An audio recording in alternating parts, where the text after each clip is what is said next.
This episode is brought to you by Midwest Night Watchers, found everywhere on your favorite podcast platforms.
Hi, everybody. Welcome to Piercing the Veil. Happy afternoon, Sunday. Or Sunday afternoon. Yeah, unusual for us, isn't it? Yeah, we already have a UK. Hey, Sober Carpers in the house. So, yeah, surprise. We're 4 hours early. It's 2 o'clock in the afternoon. We have a UK guest. So instead of having her on here at midnight, we are doing our show early. That's right. So I hope you guys enjoy your afternoon. It was supposed to be raining here today, but it's held off so far and no storms. So we're doing good. It's cloudy and just kind of bleh. So what else better do we have to do than do a show? Yeah, why not? Yeah. And we've got Demaria and Gemini. We've got Gary. Got Sober Carper. We got JoJo Awaken. Let's see. I think that's it so far. Pop on in. Say hi, everyone. Yep. And we are live on Rumble. So we had a Rosie Thistle artist over on Rumble said hi already. Oh, cool. All right. Well, hello to everybody on Rumble. So tonight, or this afternoon, I guess, wherever you're at, it's afternoon for us. We have Kate Ray from Hare and Hawthorn, and she has a channel and she has some books, and we'll let her tell you all about that when she comes up. But we're going to be talking about fairies and fae folk and maybe some folklore and whatever other rabbit holes that we end up going down. So this is going to be a great show. We've had a couple other fairy type shows where we describe them and talk about them, but everybody has a different experience with them. Some people think they're nothing but tricksters, and other people think that they're just a fantasy and kind of like a Walt Disney Tinkerbell thing, but we all know that's not the real life image of a fairy. So we'll dive into that also tonight. I see Heidi Pop. Heidi Pop popped in. All Heidi right. Pop. Yeah, Heidi popped in. All right, so welcome in, everyone. So let's just bring her up and let's get this going. Yeah, let's bring up Kate, and we'll let her introduce herself, and we'll get going. Maybe we'll have Faeries pop up behind you. Welcome, Kate. Welcome, Kate. Thank you for having me along. I'm really excited to be chatting with you both. Oh, it's great to have you. How is the weather over in the UK? It's been a bit miserable today. We've had our 2 days of allotted sunshine for this year, I think, this week. Aww. So we only have two days of warmth, and then we go back into the medieval dark ages of weather over here. So it's not too great today. Oh, wow. That's the one thing growing up, watching the old black and white films like Sherlock Holmes or whatever. They always showed the fog in London and all that, so we always thought maybe that was just the movies, but people tell us that no, that's like rainy season, foggy all the time or off and on. Yeah, if we get any back-to-back sunshine, you can guarantee that a good 90% of the UK will be drunk for that entire period of time, because we go out into the public houses, gardens, and sit and have a beer. And that's when the fae show up. Yes, they love it. A bit of sunshine and some slightly merry people, and they're definitely around. They're definitely attracted to that. Yeah, they're probably attracted to the laughter and, like, oh, what's The going on over there? yeah. Interesting. So I put your YouTube channel in chat and also your book, but would you like to tell us about your channel and the book that you've written? Yeah, of course. So the channel's Hare in the Hawthorn. It's predominantly fairy based. I started that 4 years ago, 4.5 years ago. I'm predominantly a paranormal investigator, researcher, and writer. That's kind of the core of where I'm at. And I was thrust into the world of the fairies within a paranormal context. And I was being asked questions that I genuinely couldn't answer on my own. So I started a podcast to interview people who I felt would have different perspectives on what fairy folk were. And so that's how it started. So I've interviewed people from all different backgrounds, whether it be from university level, sort of professors, to people who write about it, folklorists, artists, poets, just to get as many different angles on what this strange old world of fairies is. So that's how the podcast came about, and it's kind of sporadic. I do it as and when I can sort of collar people and say, "Do you want to sit and chat all things fairy with me for an hour?" And I've been very blessed with the guests that I've had on. Very very knowledgeable people. Been very blessed. Nice. I just had a weird thought, and I don't know why this popped in my head. Do they marry and have babies? Is there baby fairies? Oh, we're getting onto sex already, are we? This is usually way down the line in an Yeah. interview. Jump right in, I guess. We'll I just have never Yeah, heard of let's a do baby it. fairy. Yes and yes. And Wow. apparently, they are not very good at reproducing, and oftentimes that's one of the reasons that is given for them coming into the human realm to steal our children. And they will often take on human wives and husbands because the reproductive level's much more successful. So yes, they do marry, they do reproduce, but not particularly well. Or so I fathom from research anyway. I don't know that as fact. right. I've never got round to asking one. But yeah, that's what we know from sort of folklore tales and sort of research. So was speaking of fairy tales, was Rumpelstiltskin, was he a fairy or an elf or elemental since he stole babies? I do think he was definitely of that realm. With most questions about fairies, you'll find that the answer's pretty much always yes, because it's changeable and shiftable. It could have been that he was a fairy posing as a very small man, or it could have been a very small man who was giving off very fairy-esque vibes. But there's definitely overlays with the story of Rumpelstiltskin and I guess he fairies. possibly could have been a man and maybe got the babies for the fairies. Could be. Could be. Yeah, they definitely get humans to do that kind of thing for them. Well, what do they do with the children when they start growing up? I would say Give they them back? probably. I don't know whether they give them back. I mean, the stories of the changelings is really at the heart of the trickster element, the more nefarious element of the fairies.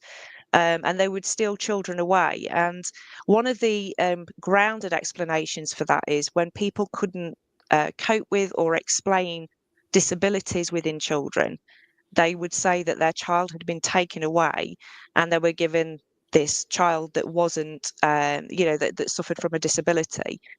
And so that's one aspect that they would swap them for their own babies. But the one that I really like within that kind of context is the fairies would leave a lump of wood in a cot, and the parents wouldn't recognise it wasn't their baby, so they would put a glamour on a lump of wood, And my question was always, at what stage did human parents go, that's a lump of wood, that's not our child? It's Right. stories never really get to that point Right. of them understanding that it's not actually, it's a lump of wood that they're caring for. It's a crazy old world, the fairy world. Wow. Wow. Now, all the fays and fairies is not just a little Tinkerbell. There's different elementals that are considered fae. Mhm. Because we had one guest a while back. They even thought the Sasquatch was actually in the fae realm. Me too. Okay, all right. I'm definitely in that camp. That theory really resonates with me to the point where I think that there is grounds for saying that other creatures, cryptids, Loch Ness Monster, for instance, because they have that trait of going in and out of existence. Okay. I mean, the word fairy, the word it comes from the word other. It just means other.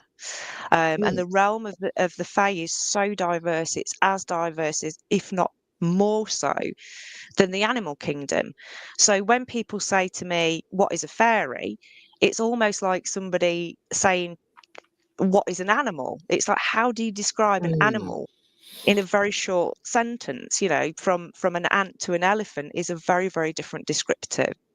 So Yeah, yeah, that's I true. I I think Sasquatch, yeah, definitely. I think they're related to the Woodwows, and to the wild men, who are all part of the fairy realm. I love that theory. All right. So it's more of a dimensional thing than an aspect that they all share that whether it's a power or a gift or however you would describe being dimensional. Yeah, and I think it's their vibrational levels as well that allow them to be material for a length of time, and also vibrate at a non-material level. So it could be that they're not in another dimension, but actually they are here all the time, but are choosing not to vibrate into in a material way. I mean, you guys will know there's many accounts of people finding um, the footprints of Bigfoot, Sasquatch, and then they just disappear. Without a trace, the footprints just disappear, where they should have carried on a pathway. And for me, is that being just then popping out of our material existence and saying, okay, then I don't, I'm going to vibrate on an energetic level as opposed to a material a density. So if we narrow down, like we always think of here anyway in the States, a lot of times we think of Tinkerbell because of Disney popularized that's what a fairy is. So is there really a elemental or like Tinkerbell that has the wings and fairy dust and all that? Is there a real elemental like that, or is that just made up? I think it's a complex question. It's a really good one to explore.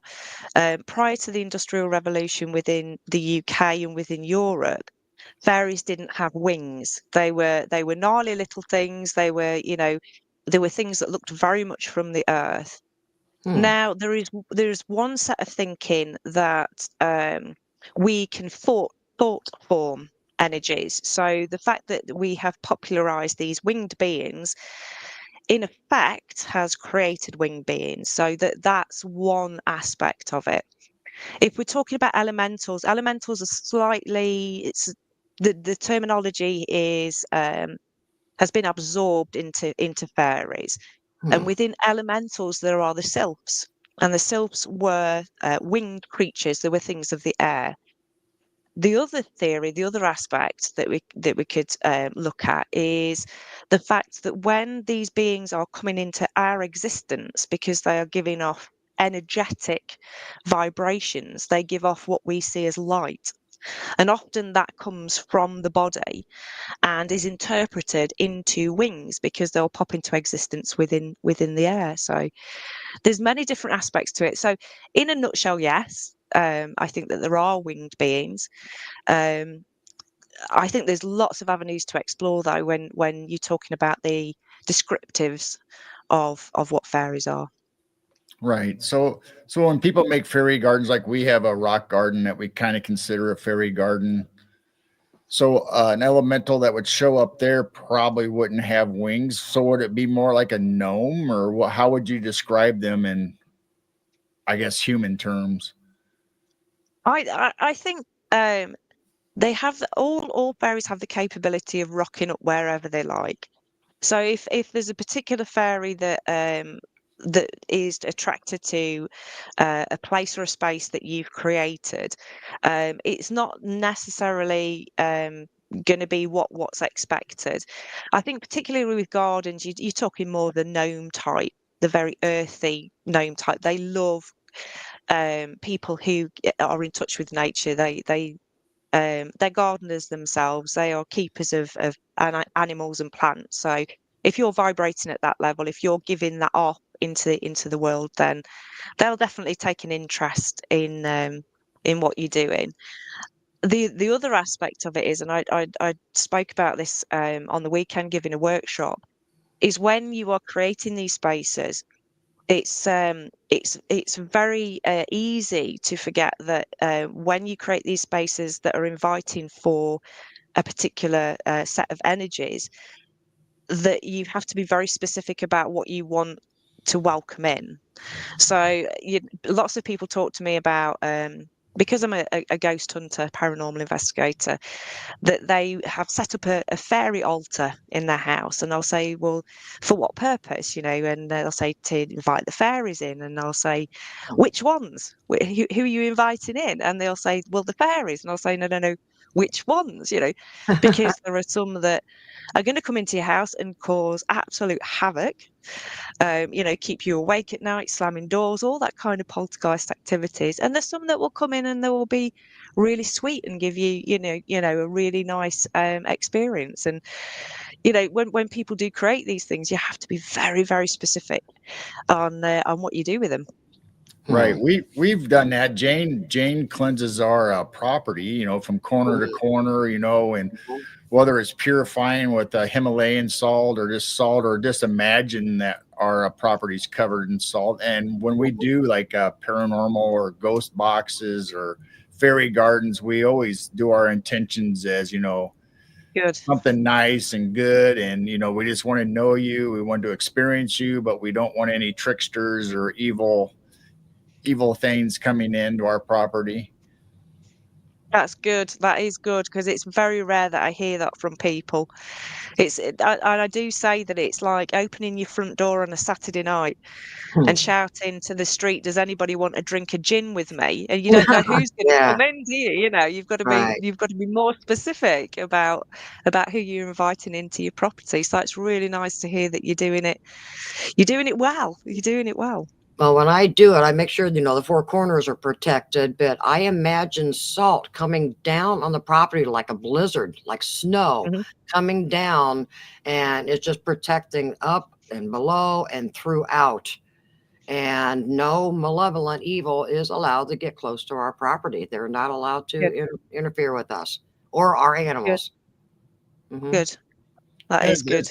We kind of take it like the paranormal, when you go investigating or you talk about it, you want to have clear intentions in opening the session, but you also want to have clear intentions in closing the session, so you don't have attachments. And I think the same thing with fairies and elementals and all this stuff, that you have to cut ties at the end so they don't follow you in or take habit in your house.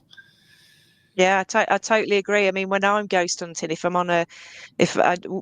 we do events, and if anybody in the group on the event says, you can come along and you can use my energy, I physically now say out loud, not mine. You're not using my energy. Or when somebody said, spirits come along and touch me, so I know you're there. It's like, don't touch me. I wouldn't ask that off the living. I'm not going to take it off the dead. That's my premise.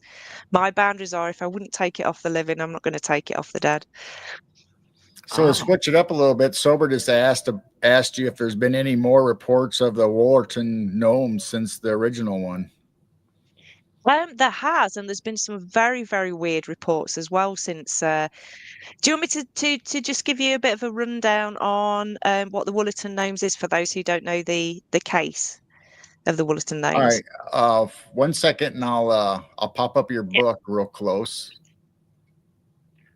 So people, this in the link I posted her Amazon link. So if you'd like to check out her book and read about the Wollaton gnome case, you can do that. So there you go. Lovely. So that was that book that I wrote was it's a fictional adaptation. I was writing a very serious paper for a very serious book about the Wollaton gnomes and widening the research on the case. It happened in 1979, so it's based on a true event. And while I was researching, I kept having niggling questions all the time about certain aspects of what was coming across on that case.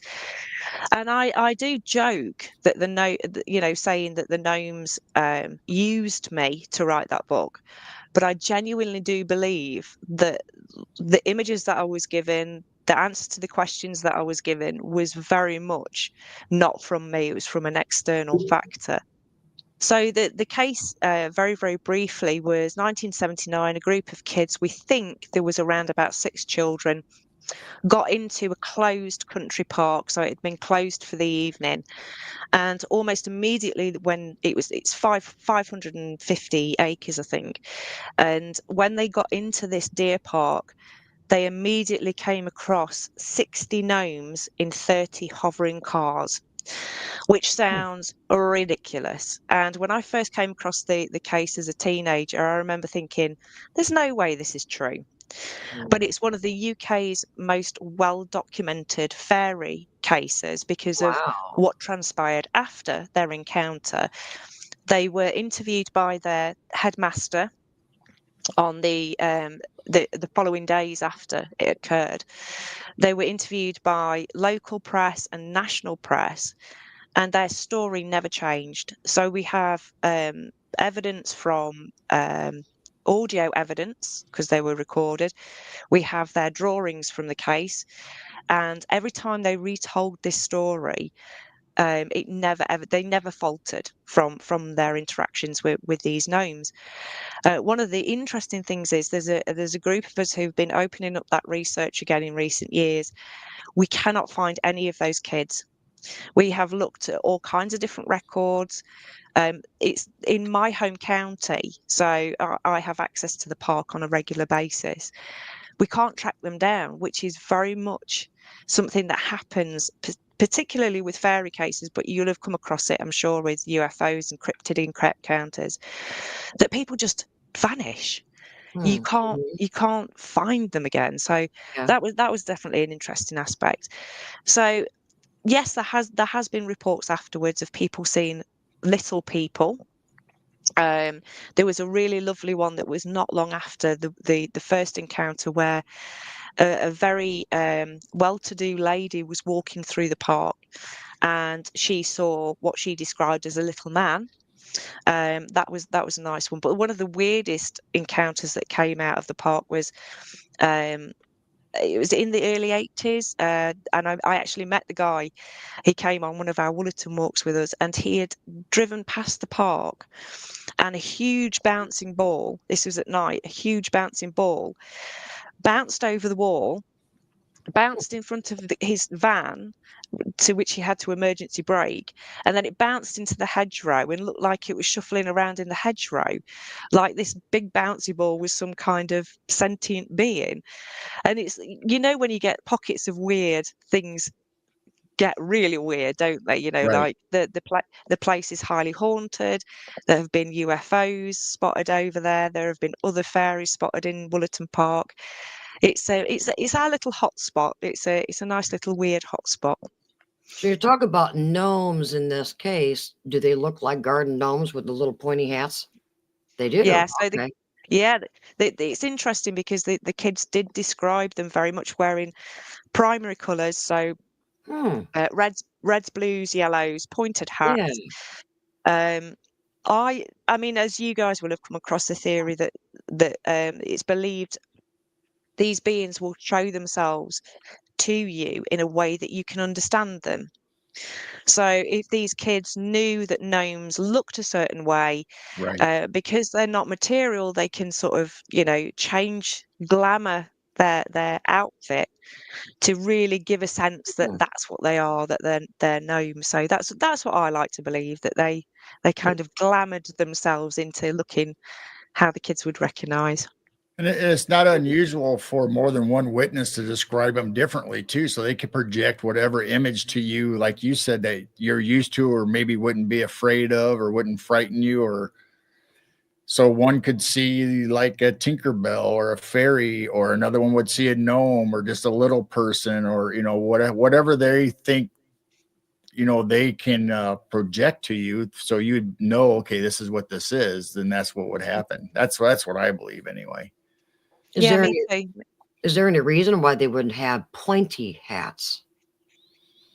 Is there So any? the pointy hats came from Scandinavian countries. So it was traditional dress eons ago for Scandinavian people to wear these conical hats. And Okay. I believe, strike me down if I get this wrong, but I believe it's to do with snow.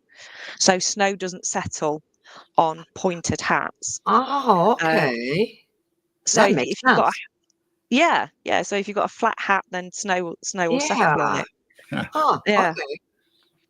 So they take on this very traditional Scandinavian Germanic style of dress, and very Wow. traditional roles as well, very traditional family values, very traditional relationships with the land and things like that. So yeah, for me, if somebody had told me 10 years ago that I would be researching gnomes and advocating for the gnome community, I wouldn't have believed them, because at that time they were probably my not least favorite, but I had not so much interest in the gnomes when I really started researching fairies and folklore. They were kind of way down on the the gnomes. Mhm. There was much more interesting characters out there, but I have grown very much to love the gnomes. So since we were talking about disappearances here in the US anyway, we contribute fairy rings as a place where you don't go in, you could disappear, go to another realm. We're back to the dimensional thing. So Roger was asking you about a ring of mushrooms called a fairy ring. So what do you think about fairy rings? What do you know about them, or how do you think they work?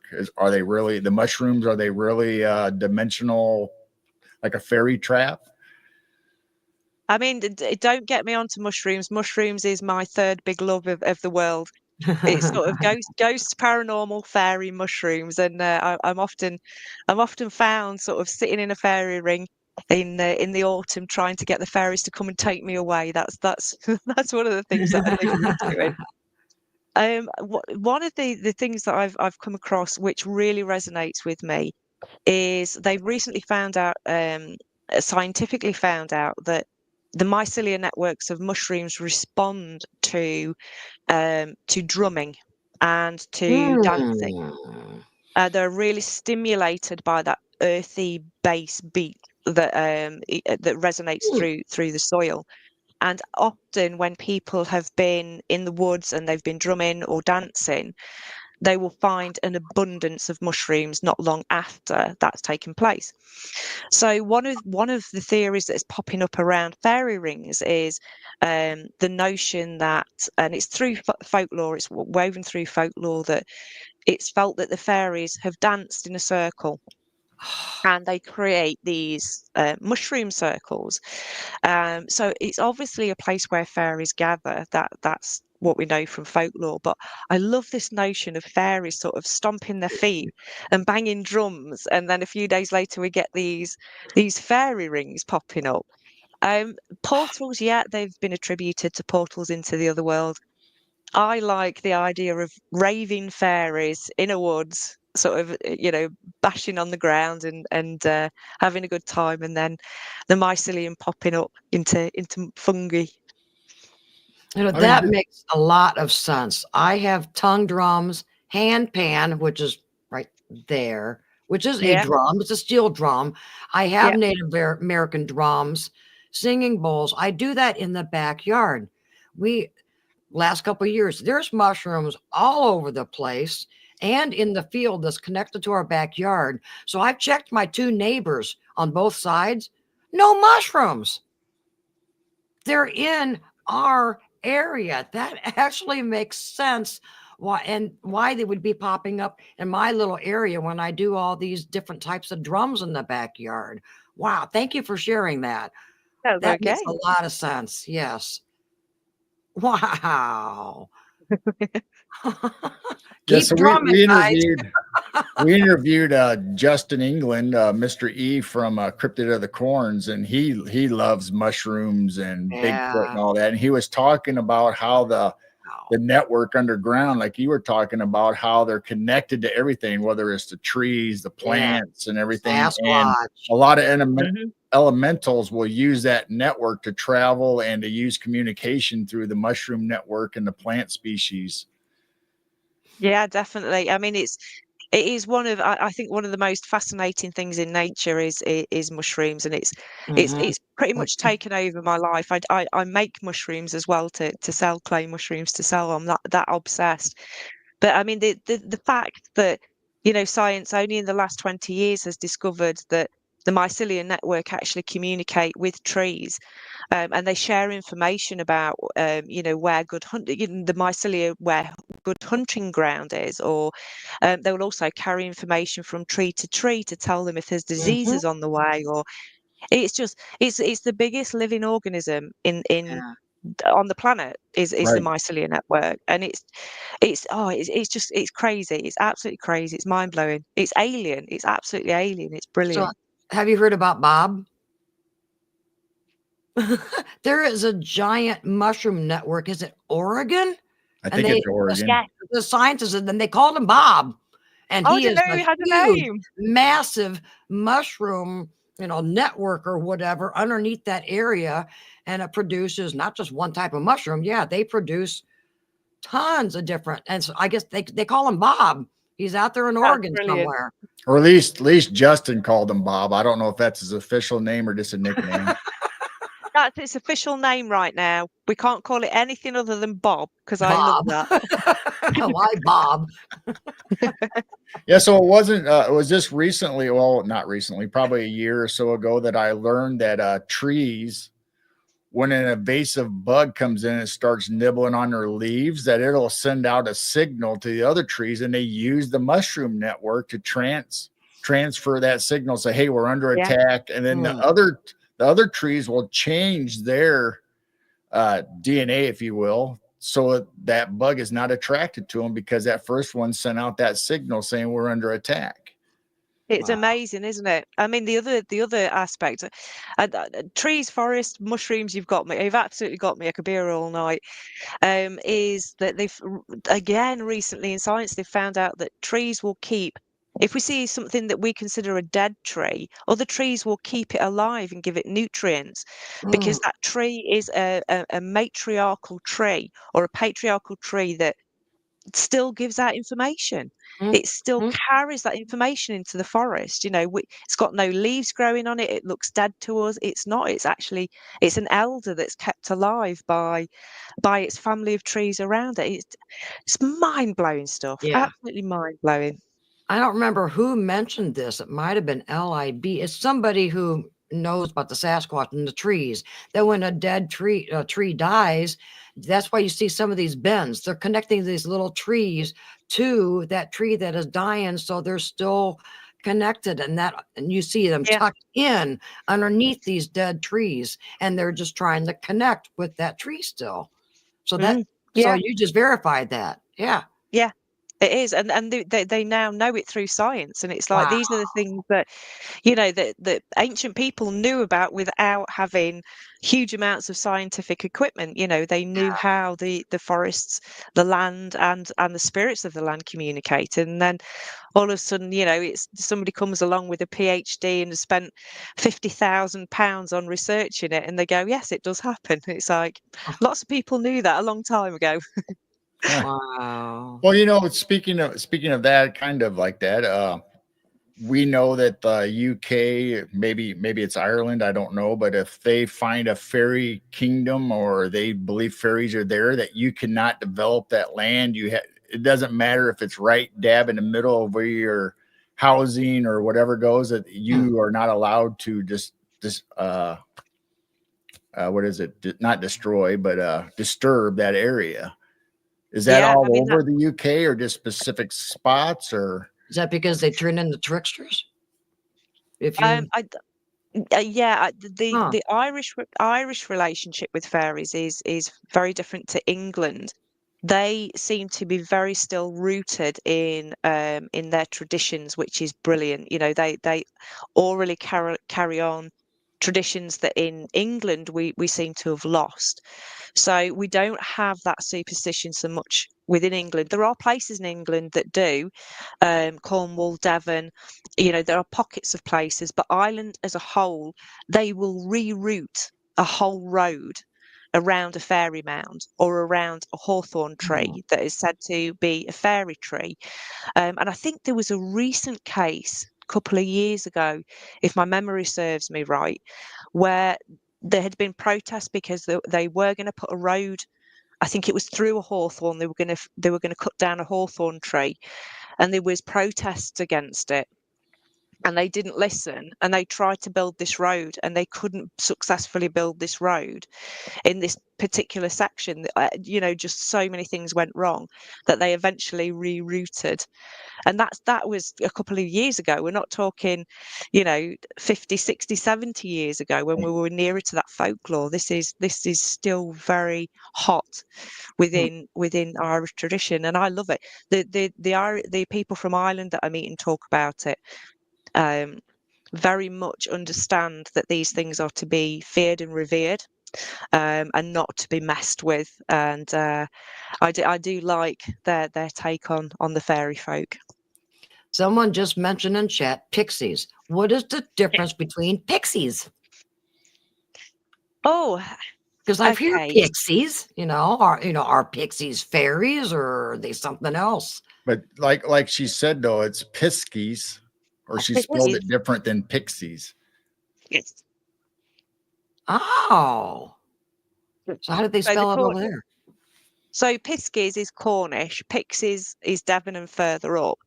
So it's kind of it's a name game, and pixies definitely come into the fairy realm. They are very much within the fairy realm, and they for me hold they very much hold an idea of what a fairy looks like. You know, they're often diminutive, so they're small. They're very humanoid, but they have, the pointed ears. Sometimes depicted as childish faces, sometimes very, very ugly faces. And I think it's in the name. A couple of years ago, I had a podcast where we literally, me and the podcaster, she was a pixie or a piskie expert, and I was taking the role of a gnome expert, and we were looking at the similarities and differences, and we were saying, are these related? Are they the same thing? And is it just a colloquialism where it's just in a name? So, you know, when you've got rural, disparate communities, that one will call it a pixie, one will call it an imp, one will call it something else, something else, and something else. Are they the same, or are they very different and very specific just to those areas? Because pixies and piskies tend to be down our southwest coast. And that end of the country, but whereas you get into Scotland, in the lowlands of Scotland, you get red caps, which are very similar in size, you know, very human looking again. I like to think of them as cousins, you know, that they've all got this lineage of some kind of relation, those kind of things. But I'm not a pisky expert, I'm afraid. So it kind of goes back to what you said before about talking about when we say fairies, you think of animals as a group. So yes. So just like here in the U.S., we have all these different Sasquatch and Bigfoot sightings, but depending on where you're at in the U.S., they have different, sometimes different abilities, sometimes different looks, different smells. So it could be the regional part where, okay, the swamp ape, you know, down in Florida or the swampy areas is different than the Bigfoot that's in the mountains up north for us. I mean, are they all Bigfoot? Absolutely. They probably are. Are they, so maybe it's different regional aspects, environmental taking over. So is that what you're saying about maybe the fairies or the pixies might depend on Yeah. where they're located? Yeah, it can do. And I mean, like we've already discussed, it can be, on the other hand, it can be how we perceive them. So if we have a particular style of dress in say, for instance, in Cornwall, the pixies or piskies will come in that kind of style of dress, if you like, or how they look, because that's how the people in that area understand them. Or it could be that it is environmental. It's like, who knows whether it's environmental or whether it is the actual fairy changing and shifting into a way that those people in that particular landscape understand them. Well, girl, you said something that made me think of a question. You brought up Sasquatch and their smell. Do pixies and gnomes and them have a certain smell? Because I know Sasquatch Oh, do. yeah, I mean, there is folklore accounts of different scents coming through. Particularly when people have classic fairy encounters, they'll smell flowers or they'll smell honey, and it'll be out of context of where they are. More often than not, these encounters will come with some kind of music. So we'll come with bells or singing. Sometimes these encounters come with laughter or a buzzing sound. So there'll be a very distinct buzz when people have these encounters. Smell, not so much. I am going to have to put that question out on my podcast and say, Yeah. anybody sniffed a fairy? Yeah. Does anybody know what a fairy smells like? Go sniff a gnome. Yeah, because I mean, with No. Sasquatch and stuff, they always talk about, the musky smell and, Yeah. smells like wet dog or whatever. But there's times they smell sweet and wonderful too. Yeah, so I I mean, was wondering, Sasquatch can send a good smell. if gnomes or elementals or fairies, if they come in, do they smell like roses? They smell like violets or some kind of flowery smell, or Huh. if they're mad at you, maybe they smell pungent. I don't know. Yeah. I'd like to think if I was to sniff a gnome, it'd smell like moss and a Yeah. woodland floor. That's Earthly. what a gnome would Yeah, smell like woody. to me. Yeah, Yeah. woody. Uh-huh. That's a good question, though.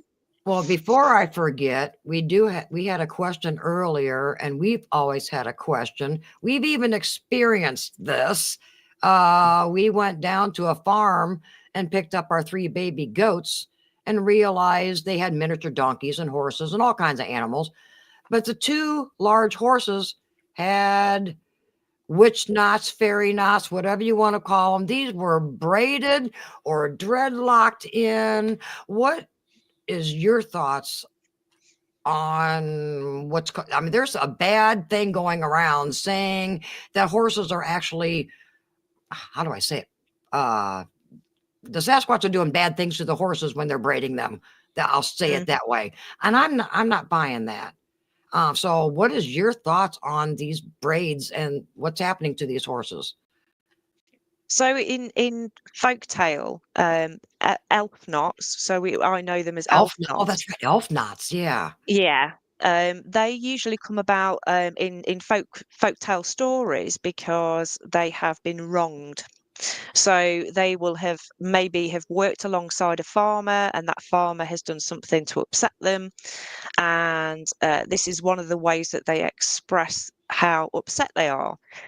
There is another idea that could be that they are wanting to be noticed. So a good way of being noticed is they will go and tangle up the hair of animals. But we know from folklore as well that wow, that's some kind of knot. That's quite We got a couple good pictures of these horses. wow. So these are pictures we took ourselves when we went out to visit a friend on a farm when we were Last going day to buy some goats. we were picking up our 3 baby goats that day, and both horses had very unique. They are intricate. So they could just be giving you attention, like, hey, we're here. Okay. Yeah. All right. Well, that will help somebody in chat that they Wow. just want attention that, yeah, we're around. But I don't believe they're doing nasty sexual things to horses. I'm not No, buying that. no, Why just no. horses if they're doing that? They'd be molesting all the animals. So that never settled with me. That's going around in the community that horses are being actually raped by Sasquatch, and that's why they're breeding them. I'm not buying that. No, I don't. That doesn't resonate with me No. either. That really But yeah, doesn't. this one is crazy. It goes down in the two, down in the Yeah, one. that is. I mean, there is other folklore stories about the fairies using the braids to actually ride the horses. So they would Mhm. use them to hold on. And farmers would go in to check the Yeah, horses in the I've morning. The heard that. horses would be exhausted because they've been riding all night with the fairies. So that's Mhm. fascinating photos, though. That is fascinating. Yeah, we went out there to pick up our goats, and I noticed it, and Jane noticed it too. And I was asking the farmer about him, and he kind of acted weird or kind of offish. Mhm. As a good friend of ours, but then all of a sudden, when I asked him again, I kind of pressed him a little bit more, and he said, "Oh, that was probably our granddaughter, probably braided the horse." And it's like, Yeah, bull. I don't think you even believed what you just said. So And we it's only snapped 2 some miles. pictures of it, and It's only 2 miles from our house, and it's even closer to the river because we're right next Mm-hmm. to a river. And it's around the area that I kind of hear, and suspect that there's Sasquatch in the area. Mm-hmm. Yeah, that's if it was the granddaughter doing that, and a lot of people won't say the word fairy, they won't speak of these things because Oh, there is a fear of speaking the name and bringing them forward. So if you've really? got yeah, so if you talk to people about these things, if somebody suddenly shuts down, if you're having these conversations and they cut you off at the quick and you say, oh, that looks like, that looks like an elf knot, and they suddenly go, Hmm. no, I'm not talking about this anymore. That indicates to me that that person has a really deep-seated Hmm. fear of speaking forth these energies into the world. Yeah, you know, I Interesting. call them squatch notches. That's good. That is. It's interesting that over there, Sasquatch is attributed to that kind of activity as well, which, Huh. over here, we don't really have. We kind of have slight equivalents to Bigfoot or Sasquatch, but nothing like you guys do. I'm jealous. I'm jealous. Well, it makes me wonder if this braiding and the dreadlocks and the horses is a worldwide thing. Could be. Very much could Huh. be. I think that when you look globally at fairies or earth spirits within different cultures, there are motifs that go through them all. Very, very similar motifs. That these under the umbrella of fairy, they will range from very angelic to more malevolent Hmm. type activities, and it's global. They do have different terminology, but very, very global. Well, we brought up names. There's also the folklore that fairies or elementals won't give you their true name because then that has some kind of control, or the same Yeah, thing, us giving them knowing our names and our true identity. They kind of have control in our world over us. So can you explain that a little bit? Yeah, Hmm. I've got a personal theory, and this is just me. This is don't quote me on this because this is just my own thinking. I don't think fairies have names, and I don't think that they give themselves names as in subsections of fairies. I don't think they say we are piskies, or we are gnomes, or we are sylphs, or we are undines, or we are mermaids. They don't. In much the same way that animals wouldn't say, "Hey, I'm a lion," if they could Hmm. speak. I don't think they particularly have names.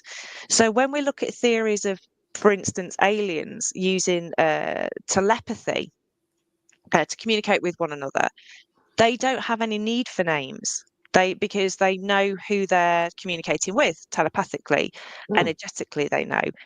And I've got an inkling that kind of happens within the fairy realm, that they Hmm. have a different form of communication with no need for names.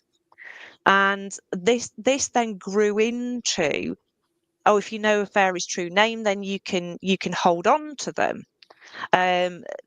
They don't function in the same way that humans do. Moralistically, with values, they're very, they are different to us.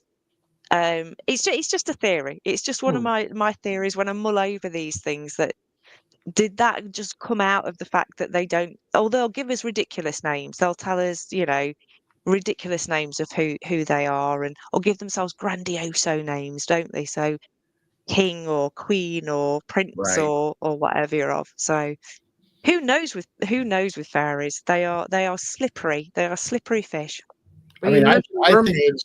I think the same thing goes with paranormal, cryptid, whatever, that once you have a connection with this entity, whether it's a fairy or Bigfoot or alien, that you get that one-on-one frequency information going back and forth. But then when something else pretends to be that, that reading is off. It doesn't feel the same. Something's wrong. So I think fairies are probably the same way. You get that one-on-one connection, or you know them. So maybe you're right. Maybe they don't actually have a name. They just have a feeling or a frequency connection between everybody. Yeah, I do think so, and I think if pressed, they perhaps would give us a name, and if they're pressed, they would give us, they would Rumpelstiltskin. reflect back. Yeah, exactly. They would reflect back our own morals and values. I one of the conclusions that I came to quite recently were the interest that we have in fairies today is definitely growing. It's increasing. And more people are getting into the wider issues, if you like, and the wider theories and the wider research. And when it comes down to it, fairies live in a way that we desperately want to live. We pay so much money for different therapies, whether it be yoga or mindfulness or, going to retreats. And it all boils down to being in the here and now. Not living in the past, not going into the future. So not dealing with depression and not having anxiety. So, getting rid of those two things. The fairies live in the moment. They don't live outside that moment. They have no want to recall things that have happened because they're too busy being now. And I think that comes into the name as well. They're too busy to have a name. They're enjoying what they're doing. They are engaged in that moment in life. We are such complex creatures that to unpick the complexities of ourselves, to understand something that is very simple, that's just being, can be quite mind-blowing, really. And I do believe that that's why people are increasingly interested in fairy folk. So since you brought up that they live in the now, what do you think of like the stories of Brigadoon, where the kingdom only comes back every once in a while and nothing has changed in that little community of gnomes or fairies? As far as we can tell, maybe their life has progressed where they're at, but it looks like it's the olden days. Or people find it strange when they wander in there. It's like, what is this place? Yeah, I mean that could go into all kinds of different overlapping theories. Stone tape theory. Is it something playing back because of earth energies? Is it something brought back for a reason in that brief moment? Who knows? Who knows?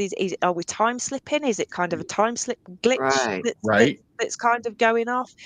It could cover. It's a coverall, isn't it, for all weirdness? That you could explore each avenue and say, yeah, it's got traits of all these different avenues. It's it's a very interesting one. You mentioned mermaids. Are they a part of the Fae realm too, you think? Yeah, I lump them in there. You do lump them in there. Okay. Yeah. Yeah, Okay. I lump them. I lump them in there as well as just because of fairy for me is like animal, that kind of umbrella, and it's the same with nixies and undines and selkies and all the water. All the water beings, I just put them under fairy. In my mind, they're under fairy, but they're just in that different environment.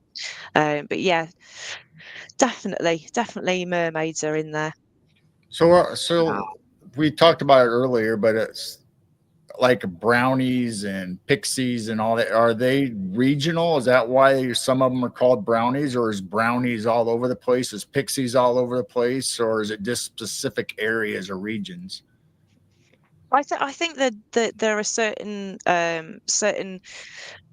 beings that are more comfortable in certain environments. So you will get, the pixies are definitely part of the moorlands, up in the moorlands of the southwest, and I think it's because that's the environment that they're comfortable in.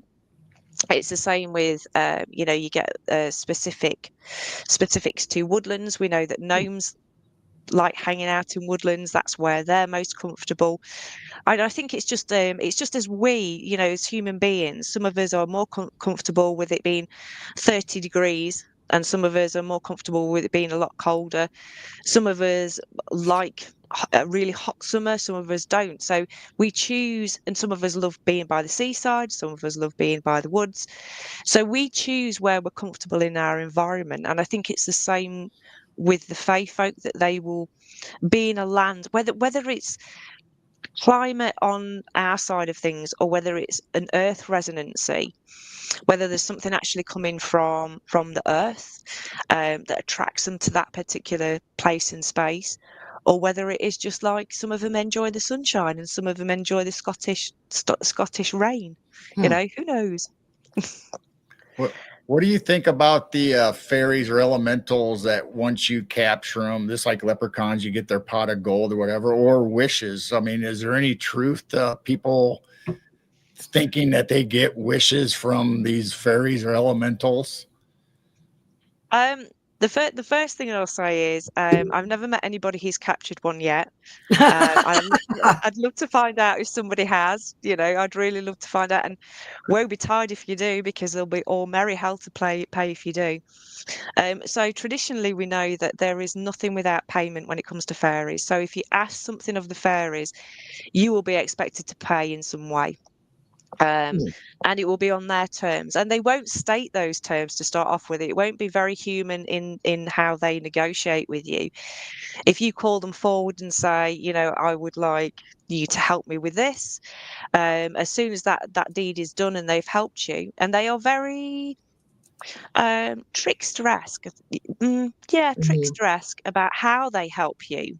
They will help you how they think they should help you. But as soon as that deal is done, there will be payment. There will be something that you will have to give over, that they not necessarily would have told you in the first place. So be careful of fairies bearing gifts. And if you're going to ask them, you state out what the boundaries are for that, and say, okay, then if you can help me with this, then I will do this in payment, and be very specific. Else they'll take the piss. Excuse my French. So their money system also could be rocks or crystals or a leaf, a stick, whatever they cherish, right? So it might not have any worthly value to us, but to them it could be like us worshiping gold or thinking gold is worth a lot. Yeah, definitely. They do like shiny things, though. They do. They're quite known for stealing people's keys and bits of jewelry they'll take. And it's a very common thing where somebody will lose something and they'll say, "Come on, fairies, give it back." And then that object will turn up back in a place where it would never ever have been. So that's they do, and that's a mischievous thing. But they do like shiny things. They like bits of ribbon and very sparkly things. So is that why people's thimbles and shiny things disappear in their houses and stuff, because they have fae folk or fairies liking their object more than we do, obviously, because we just kind of throw things around on the cupboards or counters, and then all of a sudden it's like, well, I thought I had that there, and now it's not there anymore. Yeah, I mean that's pretty common. And you're talking 100 years ago, and that kind of activity would definitely have been blamed on the fairies. Now we use the word poltergeist, and we put that kind of activity in a whole different category. 100 years ago, banging doors, pots and pans being thrown off, things going missing in your property, waking up in the middle of the night feeling something on your chest, that would have all been attributed to fairy prior to. And now we're in this kind of game within the paranormal of trying to explain what a poltergeist is, where really we have all the evidence that we need within folklore that poltergeist pretty much is a mischievous to malevolent house spirit from the fairy realm, so yeah, ask for your keys back, they should come back. Yeah, I'm hearing that the more people are realizing they're not really ghosts or our past relatives, we've got elementals and fairies and things like that in our house doing this. Yeah, definitely. And I think a lot of the popular programs now have picked up on that. A lot of the popular ghost hunting programs are picking up on that, and it makes me feel brilliant that they're doing it, because when I started out talking to the paranormal communities about fairies, you can imagine what reception I got. It's not something that was talked out loud about, and luckily, the community stopped and listened, and they may have thought me slightly crazy, but as the years went on, they were like, "Oh, okay, we can understand that now." It's but yeah, there's a lot of properties that I've been to where have been haunted traditionally, but have also had these other energies attached to them. So you've got a real mix of things going off, people seeing apparitions, but then typical poltergeist activity occurring, or and just a real mishmash, and nobody can understand how to separate it. And for me, it's very easy. You've got a spirit of the dead, but you've also got fae folk running around, because they like to cause mischief. It's one of their favorite pastimes to be mischievous. Well, that makes me think of cats, and dogs, that they say that they look up in the corner and they see something. Well, if it was actually demonic or a nasty poltergeist, that's when they growl and hiss and act up. But if they're just looking at something like flying around, it could just be a little fairy thing, and that's why they're just kind of curious and they're watching it. Yeah, definitely. Yeah. Wow. As Yeah, a kid in grade school, I remember the book. I think it was called The Borrowers. Have you ever heard of that book? Borrowers? Yeah. Where the little family lives inside the house, and it's always taking the thimbles and needles and thread, and all the little objects would disappear, and the kids in the family couldn't fit. They scratched their head like. So that's kind of a fae folk kind of tale too. Yeah, definitely. And it's very much in the vein of what fairies would do. And house brownies, particularly, were quite prevalent right up until the Victorian era in this country, and beyond, but probably behind closed doors that people would talk about them. And there were very specific rules if you had house brownies in your house, of things you could and couldn't do, and these things were said to help with different tasks, and they were quite happy, to sweep the hearth, or dust away the cobwebs at night and that kind of thing. But these specifics of how you interact with them included things like you never say thank you to a fairy, and you don't leave them extravagant gifts. And I think with house brownies, it's something to do with you don't leave them clothes, you don't give them new clothes, and it's unfathomable, isn't it? It's like, why would that offend? Why would that offend them? You make a little suit and you leave it out, and then suddenly they turn malicious, and this is where you get the knocking and the banging and the scratches and the bites and whatever else, and it goes into that traditional. But yeah, there was no such thing as a poltergeist before then. It was you'd done some mischief to a house brownie for it to go off on one. Fascinating. It's fascinating. Is there anything specific of why they call a brownie compared to a pixie and a sprite and fae? Are they brown? That's a good question. I think it's the brownies are more house dwelling. That sets them apart. They're very much, they will dwell in barns and stables and houses. Pixies will go in and out. They won't particularly. They don't particularly stay, and they're not. subservient's not the right word, but they're not inclined to stick around and do things on a regular basis for humans. But brownies tend to want to be helpful, want to be useful. They want to have a subtle relationship with humans. They don't they don't hide themselves away so much, and they will make themselves known in a very good way. But the origins, the origins of the name Brownie, I don't actually know. I'll Wow. hold my hands up to that. I don't know Yeah. the origins of that. I will research it for you. Yeah. So now you got to look up smell and look up brownies. Sniffing fairies, and where does brownies come from? Maybe that's why we have Keebler elves. They make brownies and cookies, and Oh my. I don't know. Mm, There's got to be I a don't know. connection behind that. Yeah. Yeah, it could be just the clothing. It could be. Because they are often depicted in very earthy colours. I don't know. I want to go and grab. I know I've got a really good book over there that I'm kind of like, don't grab it just yet. That I know will tell me where that origin's from. So if you see me keep looking over there, I'm trying to communicate with the book without actually getting it. So That's speaking of living in trees and stuff, I know we have tree spirits or elementals, but is there like when they live in your house, do they disappear into their dimension, or are they always there, or not visible, or like they live in mushrooms, they live in trees? I mean, do they actually live in there? Is that like once they enter, they go into their dimension, they're in their kingdom? Do you have any aspect or what you believe in that? I think it's a bit of both. If I try to consider myself, if I was a fairy, what would I do? And I would have an apartment in a tree that was probably in a very, very cozy squirrel nest that wasn't inhabited anymore. But I'd also have I would be back into the fairy kingdom whenever I wanted to, vibrate back into that realm.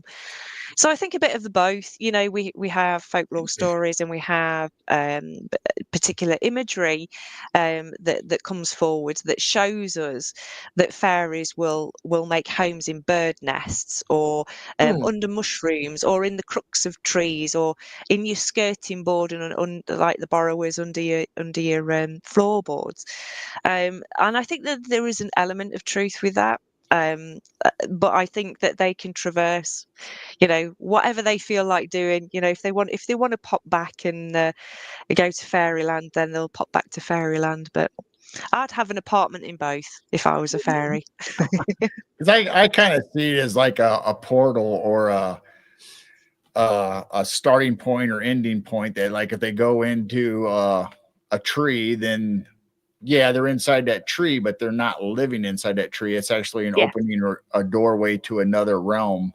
And they use the Yeah. mushrooms the same way, or even in our house, a little mouse hole or whatever, that they're actually, you see them go in, but they're not actually in there. They're in their other world. I mean, that's what I Oh, yeah. believe, but I don't know if it's right or Yeah, wrong. I totally agree. I think like with the spirits of the dead, and with all these things, that there are easier accesses into their parallel existences or parallel universes that are easier, and these are portals. So that there are weakness between, or there are thinning between the two realms. But I think that they can vibrate in and out wherever. I Right. think that there are easier portals than others, that just make that transition super quick and super easy for them. But I think they can pop in and out of existence. I mean, when you hear people have modern experiences of fairies, they're sat watching telly, and one will just pop into the corner of their room, run across the top of the telly, and out the other side. There's no particular obvious portal. It just pops into existence, pops out of existence after coming into full view. So, but yeah, I totally agree with you that there are gates, there are easier access gates for them to access. Now, we recently had a guest, I think it was last Sunday, that she sees footprints in the house, in her carpet, of Sasquatch, but she also takes pictures on the outside, even with bushes that, they just don't blend in the trees. She says they blend in the bushes, and you can see the shapes of the elemental. So I take it you're already confirming that, Yeah. so what she is seeing that, oh, that's just pareidolia. You're just seeing a face and eyes in the bush, but would they actually blend into bushes and trees and flowers and all kinds of things? Yeah, definitely. And that's why, in terms of photography and in terms of film, it's very, very difficult to capture anything Mhm. from outside our material realm because they're not vibrating at the same frequency. So Yeah. they can make themselves very camouflaged, and they can become pareidolia. You can look at a tree, and it's like one of these things. If you stare at a tree trunk long enough, you'll see half a dozen faces within Yes. that tree trunk. And one of Yeah. the lovely theories is they're actually energies that are in that tree. That it's not just pareidolia, it's not just our mind playing tricks on us, because that's a very scientific reductionist viewpoint to say that. But yes, they can Mm. camouflage themselves quite easily, I think. So does that mean they blend in the mushrooms too? I think they can blend into whatever they want. I think they Okay. find it Huh. easier to Wow. blend into living things. Yeah. So trees, plants, etc. They can blend into that. Not so much man-made. I don't think. I think they find it difficult, and that's why we don't get a plethora of experiences Mm. within cities and towns. Very, very busy areas, because I think they find that very, very difficult to resonate and blend and go in and out of. I mean, there are definitely stories, but it's not as many as in natural spaces. Yeah, I So think over there's in the too many vibration and frequency changes. We've yeah. altered the land and the Yeah. airspace, so I think it's hard for them to connect using Yeah. frequencies. And so if you're out in the country where there's no cell phone towers, no radio signals, whatever, whatever it might be, that it's easier for them to transport back and forth. And I don't know. Yeah, definitely. Yeah, definitely. And I mean, who in the right mind would want to go to a city anyway? Because I certainly wouldn't. Yeah. And if I was a fairy, I'd be like, no, I'm staying in the woods. Yeah. I'm not going to one of your towns or cities. Not if I don't need to. Is there any legend or folklore over in the UK about the Green Man that's similar to, something blending into a tree Oh, I and mean making a face? Yeah, I mean the complexities over the Green Man in the UK is and the crossovers into all different areas. There's the pagan connection into Cernunnos and going back to Pan, and and the Green gods, and then you've got Herne the Hunter, and then you've got Robin Hood, and then all these elements weaving in. But these are all characters that, like you say, do blend, just Mm. literally sink into the forest in front of people's eyes. And it Wow. become part of the forest. It's a very powerful symbol still within the UK, is the Green Man, and we see them on our churches. These churches are Christian churches, but we see these very pagan Green Man masks that are kind of hidden up in the tops of churches, where obviously the Mason's gone, need one of these in here. We're going to keep this church safe, and we'll put a little Green Man up there, and nobody will notice. But yeah, there's a very strong connection in the UK with the Green Man. Well, Well, see, speaking of churches, I was just thinking, are you familiar with the Sistine Chapel over there? Or Not is so it close much, to no. you? No. Well, you look on their mural painting on the wall in that Sistine Chapel and you zoom in and there's a Sasquatch in a cave. It's there? I am so gonna have to look that up. That's Yeah, another one down well, on my Daryl list might to have look to up. pull it up now again because this is fascinating, and it was before like the 1500s. So why Wow. would the Sistine Chapel have this giant mural on a wall and you zoom in? It's not just a Sasquatch, there's like two creatures, and one's a Wow. Sasquatch, and this is in a church. So yeah, Wow. Daryl will pull that up. It's fascinating. So I brought that up since you're over there. Mhm. This is something that we're kind of giving you information. Yeah, that's brilliant. It's That's hold on, that's sniffing fairies. What was the it's other one? There crazy. was Yeah, sniffing fairies. sniffing fairies. Well, how was a brownie called a brownie, and now Sasquatch in the Sistine Chapel? I'm gonna have a brilliant night of research after this. I tell you, it's gonna be oh yeah, awesome.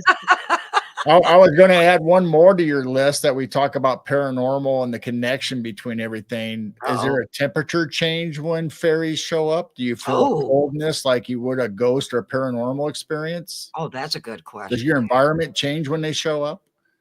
Yeah, I think so, but I Oh. think not so much temperature that I've come across with experiences. So I talk to a lot of people who experience fairies, but more an electrostatic that they experience. So it's kind of Oh. the composition of the air around them changes. So they'll get a staticky feeling. They'll get that kind of electric feeling. But I think that when anything comes through the veil, you kind of get that snap, that kind of pop of a charge that comes through. But again, something I will definitely be researching. I need a piece of paper and a pen to be writing all these down. I really do. Yeah, we're here to interview you. We're giving you information. I know, it's brilliant. Oh, it's all. I mean, it's weird how you have these great conversations. All of a sudden, this information just Yeah. pops in your head. Like, well, what about this? I wonder. I Yeah. love these conversations. Are you able to pull that up, girl? I'm looking for it as we're talking, and Okay. I don't All know right. where I put it. Ah, it's on your computer somewhere. I know I might not be able to find it. We're hour and 15 in. I don't know how long you'd like to stay with us. It's up to you. We can go a little bit longer if you'd like, or We're free.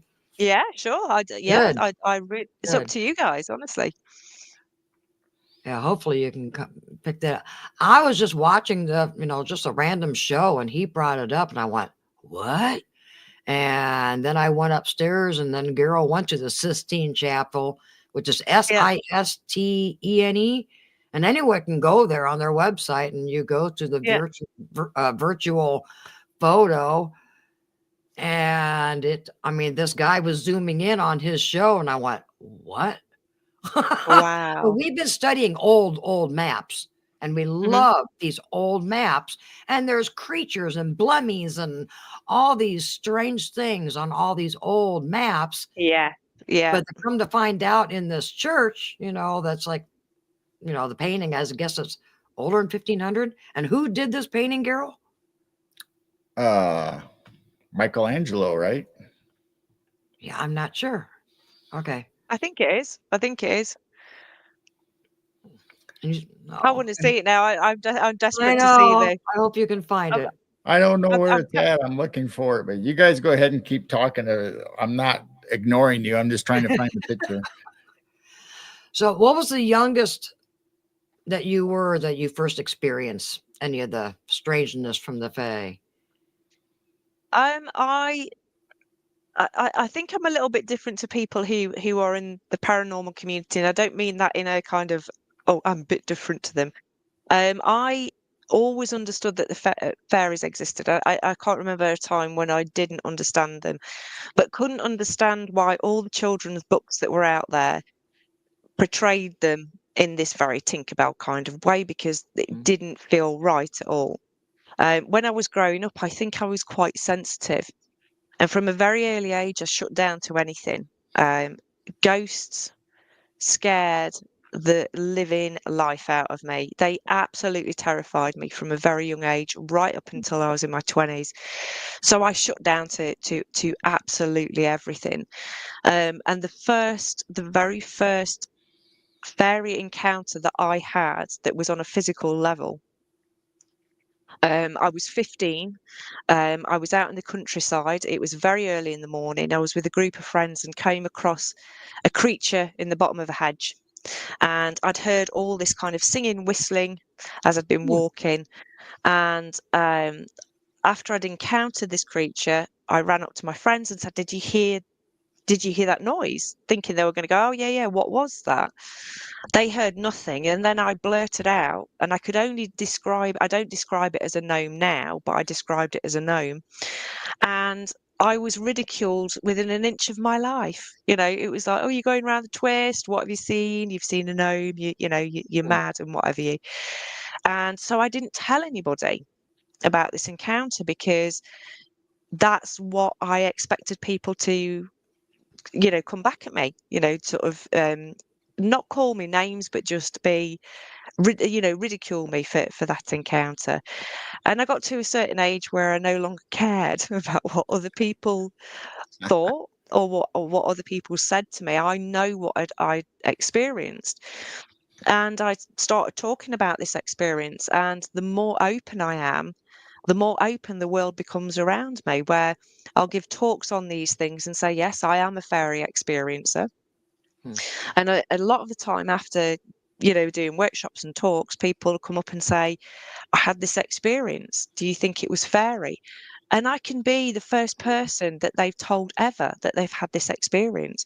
Oh, We yeah. can go up to somebody in the street, start chatting and have a conversation about ghosts. And we can say, yeah, I've had a ghostly encounter. And although some people are a bit uncomfortable with it, it's fairly widely accepted to have those conversations. Aliens is a bit more of an uncomfortable one to talk about. Fairies, let me tell you, is just really uncomfortable for a lot of people. A lot of people find it, they can't say it, they can't talk about it, they don't want to believe that they've had this encounter because it's not spoken about, because it's got such a whimsical nature, because it's so childish in nature of our understanding of it, that people don't want to speak about it. I can't even remember what your question is now. I'm so sorry. I've had so much caffeine and I'm just rambling. Keep rambling. Sorry. Keep rambling. Well, I have the pictures. Oh, I good. found them. Yeah. Okay. Who would have guessed it would have been in a folder called Sistine Chapel? I don't know. Durr. Well, there you go. So Yeah. let's bring this up. I can't remember even why we were even talking about this. But if you go on the virtual tour on the website of the Sistine Chapel, you can go in the church and visit and zoom in, zoom out. So this is the back wall. And Yeah. the crucifix of Jesus is a statue. So it's not part of the mural. It's just right in front. Mm-hmm. So if you go to the next picture, let me get it so I can do it. You see behind the statue, you see like a little mound and a cave, and there's some entities back there. Yeah. And then when you zoom in on them, wow.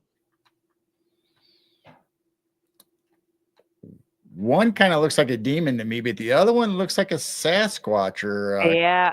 I don't know why Michelangelo would paint that in a divinity scene. That is, and the fact that it's there and right behind, because that cross would have been purposely put there. Right. That's so interesting. And then I mean the painting itself is kind of fantastical. I mean, if you go up here, you see a god or whoever this figure is holding like the skin of a human or a being. Like it, we always talk about how we have like skin suits or this is just a meat body. Yeah. I mean, that's kind of what they're depicting in this is like, that's just an outside shell or a skin of a human. Yeah, that's creepy. Yeah. Why would that be on a church mural? That is. That's creepy. And it's interesting because the beings that are under the mound, so fairies are known for living under mounds and living under the earth. That the Irish definitely believe that the fairies come from under these and that's a very definite mound. It's not just under the earth that he's depicting there. Right. That's a mound. So I don't know if that's supposed to be the hill that the cross was on top, and maybe there's demons or hell down below. But to me, it looks like elementals like that. Like that's a Sasquatch or. People are saying it's called the Last Judgment painting. Ah, okay. Now, Last Judgment. Are they talking about the very, very, very end? That is very, very interesting. I mean, an art historian. I did art history of art and design at university, and an art historian would definitely say that is depiction of hell. The mouth of hell. but there is no denying that that's not your classic looking demonic, devilish, Yeah, they would. I satanic mean, type things, is it?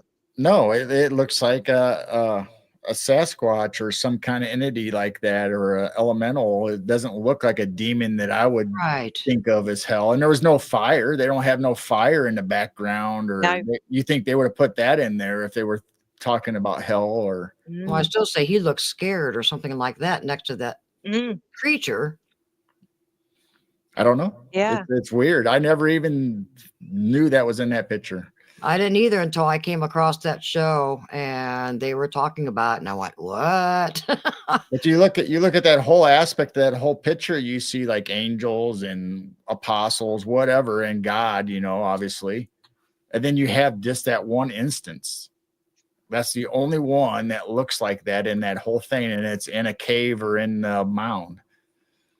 I mean, it possibly could be that Christianity very much wanted to squash all interaction and worship with lesser deities, including fairies, including those from other realms. They didn't want people to believe, and there is an element of demonization of fairies, and a lot of them were lumped in. So when we see a classic image, they have cloven feet, they have horns, and they have tails, and they took that fairy and rebranded it as one of Satan's little helpers. So it may be a message, or the things that are bad are these things that are underground, and we don't want humans to have connection with them anymore. We want to take them away from that pagan aspect of people over to Christianity. And one way to do that was to separate people from the things that they knew, their knowledge. And so maybe people did know and work with, wild men and woodwows and Sasquatch and Bigfoot. Maybe there was a good relationship at one time, and it wasn't conducive for bringing money into the church, if you like. Or you'll have to excuse me, I'm quite cynical about organized religion, if it hasn't come across already. Well, looking at the old maps, with all these creatures and stuff, it did seem like, okay, it's not somebody's imagination that all these creatures, and if nobody knows what a blummy is, blummy doesn't have a head, his eyes and everything, his face is on his chest. I mean, these creatures were living together. And according to these maps, it didn't look like they were fighting each other. It looked like they were all living amongst each other. And then I did hear a story that they knew that there was going to be a change for humans, a downfall, of what we're going to experience. They didn't want to experience that. And that's why they went to their dimension or inner earth, because they didn't want to experience the downfall of what's going to be happening to the humans. So have you heard that also? Yeah, I have. I've quite recently heard Darryl Anka talking about. I'm sure you know Darryl Anka, don't you? He channels Bashar. He channels the. Okay. I'm fascinated with him. Put aside any channeling, and I think the man's absolutely fascinating. And he was talking about, somebody had asked him about Sasquatch, and it was just rolling off his tongue, and he was saying that Sasquatch, Bigfoot, wild men, woodwows were all humans on our natural trajectory. And that's what we would be if we'd carried on, because we would have understood our vibrational properties that aren't entrenched with this, material world. And they took one route into remaining natural and within it, working with and within the natural laws. And there was another branch that came off where we don't work within those natural laws and we don't resonate within those natural laws. And I just went, I've never heard that theory. It blew my mind that actually Sasquatch are humans as we should be, that they can exist in this space and in other spaces, because they've learned how to work with energy. They've learned how to work with the true natural laws of things. Wow. Yeah, I mean, it's just so weird how all this stuff is connection. You just got to find the right little thread to steer you down that. And it's just, I mean, the paranormal, the cryptid, the alien, the UFO, it's all connected one way or another. I mean, even in the Bible, look how many paranormal and stuff happens within the stories. Yeah. And somebody, Rose Thistle Art on Rumble, brought up the part about Elijah being a hairy man. We've brought that up on shows before, where it could have been maybe he was not Elijah, the wild man, the Sasquatch. Esau. Yeah, Jacob and Esau. Yes, Esau. Yes, Esau. Yeah, that, you know, Jacob put this goat skin, I guess, or some animal skin on his arm, so Dad thinks that he was the brother. Well, I'm sorry, but a blind man would tell a difference between an extremely hairy human arm and an animal. So that does make sense. That it's kind of like what you're talking about, choosing two paths. I mean, the one brother was shaven and cleaned and smelled nice, where the hunter, the other one that had the hairy body, you know, smelled earthly and musky and, you know, out in the wilderness. So, you know, was it a Bigfoot? Was it a wild man? I first heard that from Tennessee, Kentucky Bigfoot in our chat. Now I'm hearing tons of people talking about, you know, Jacob and Esau, and, you know, they were twins. So if they were twins, one was a Sasquatch. So if they weren't identical twins, definitely had to have been 2 eggs, 2 sperms, you know, the, you know, twins. But I don't know. I mean, then they went off and went into the woods. I mean, but it does make sense. I mean, I've heard that sermon when I was a kid, and it did not resonate with me. Like, Dad, so maybe that's who's in Michelangelo's painting in the mound. What? Maybe that's who's in the cave in the Michelangelo painting. Oh, just so interesting. Yeah, well, he came out red, and he was all hairy. Well, I think this is a good place to stop, unless you guys have any last minute comments that you would like to make, Kate or Jane. I think this would be a good dropping off point, and we'll definitely have to have you back, Kate. Yeah, if you'd love to come back. Okay. I'm fascinated with all of this, you know, with the mushroom. Even mushrooms are connected with UFOs. People are finding out that there's mycelium that is, you know, in the, you know, ships. So well, we just did that. We just did that episode not too long ago with space penguins and their UFO. Their ship was shaped as a mushroom. People reported that in the news. Wow. I can't think of any other questions. I already brought up some strange ones.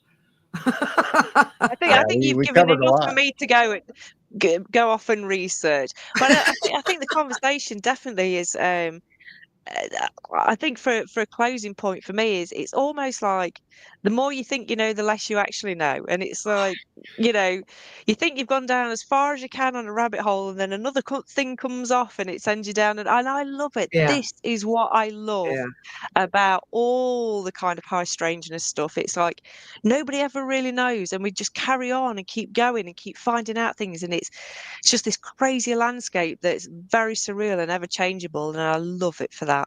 Yeah, right. We're not experts. I mean, we're all just having fun, thinking out loud. And yeah, I agree with you. It's just so interesting. I mean, most of the stuff I say, you know, I believe in it, but do I actually know it to be true? Right. No, it just makes sense to me. That fits the little piece of the puzzle that helps me wrap my brain around it, trying to figure this stuff out. Not that we'll ever figure it out. And then it's weird how you find these little golden nuggets, you know, these little things that stand out to you. But once you find them, it kind of fits in the picture a little bit, but then it opens up 100 new things. It's like, okay, now how does it fit the rest of this? How does it fit in there? Yeah, we're noticing too, you go down a rabbit hole, you come up with more rabbit holes, and then you have more questions. And then you kind of figure out one side, then you got more questions.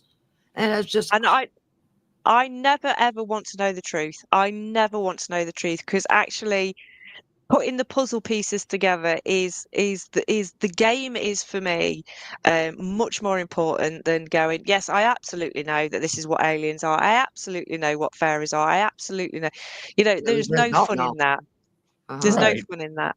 Right. I mean, just like children, I like to believe in the fantasy part of it. I like to believe the little elementals and they do all this stuff. And same thing with Sasquatch. I don't ever want them to capture or find a body of Sasquatch. Right. I just want to keep them in my mind and believing that they're an entity and do all this stuff. And I don't know. That's just how I believe anyway. Are you Me able to too. pull up our little fairy video real quick before we end the show? I Or would don't that- have or it would- anywhere. it would take too long. I keep saying I need to put them on the computer and I never do. I always go off on the Yeah, other we need direction. to. We need to. Anyone can go to our channel and don't click on live because the live is our live shows. But if you click on videos, you got to scroll down. It would be 2 years ago when we started our show. So it would have been those shows. They're called Woo Feathers, but we've got some slow motion and there's maybe like 5 or 6 videos of that experience that we had with this possible fairy that kept showing up on our live show.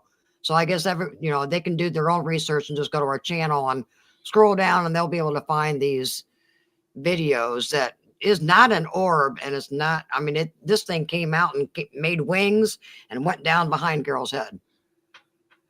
So yeah, I'll just let people do their own investigating. But yeah, we need to pull them up and have them on the computer. But other than that, oh my gosh, I think we have more questions now since the beginning of the show. Yeah. I certainly do. Yeah, we definitely need to bring you back. And this has been a fascinating show. I mean, everyone just needs to keep their imaginations going.